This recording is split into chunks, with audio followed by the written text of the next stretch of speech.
আজকের ক্রিকেটের ৫টি বড় খবর। ৩রা জুলাই ২০২৫। ১ ক শুভমান গিলের সেঞ্চুরি এবং ভারতের শক্তিশালী অবস্থান।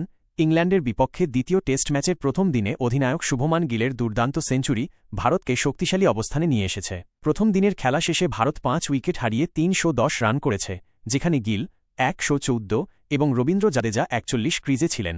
যশস্বী জয়সওয়ালও ৮৭ রানের একটি চমৎকার ইনিংস খেলেছেন।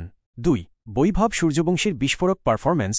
তরুণ ভারতীয় ব্যাটসম্যান বৈভব সূর্যবংশী ইংল্যান্ডে তার বিস্ফোরক ব্যাটিং দিয়ে মুগ্ধ করেছেন। তিনি মাত্র ৩১ বলে ৮৬ রান করেছেন, যা যুবরাজ সিংয়ের কথা মনে করিয়ে দিয়েছে। এই খবরটি অনূর্ধ্ব-১৯ ক্রিকেটে তার অসাধারণ পারফরম্যান্স তুলে ধরেছে। ৩ কোচ গম্ভীরের সামনে ৩ নম্বরের চ্যালেঞ্জ। ভারতীয় টেস্ট দলে ৩ নম্বর ব্যাটিং পজিশন নতুন উদ্বেগের কারণ হয়ে দাঁড়িয়েছে। চেতেশ্বর পূজারা বাদ পড়ার পর থেকে এই পজিশনে কোনো স্থায়ী সমাধান পাওয়া যায়নি, যা কোচ গৌতম গম্ভীরের জন্য একটি বড় চ্যালেঞ্জ। ৪ যশপ্রীত বুমরাহর প্রত্যাবর্তনের খবর।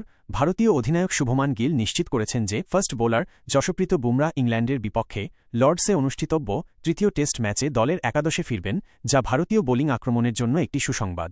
৫ সঞ্জু স্যামসনের সম্ভাব্য রাজস্থান রয়্যালস ছাড়ার খবর এবং আইপিএল আপডেট। ক্রিকেট মহলে এমন জল্পনা রয়েছে যে সঞ্জু স্যামসন রাজস্থান রয়্যালস ছেড়ে দিতে পারেন এবং আইপিএল নিলাম ছাড়াই চেন্নাই সুপার কিংস সিএসকে যোগ দিতে পারেন।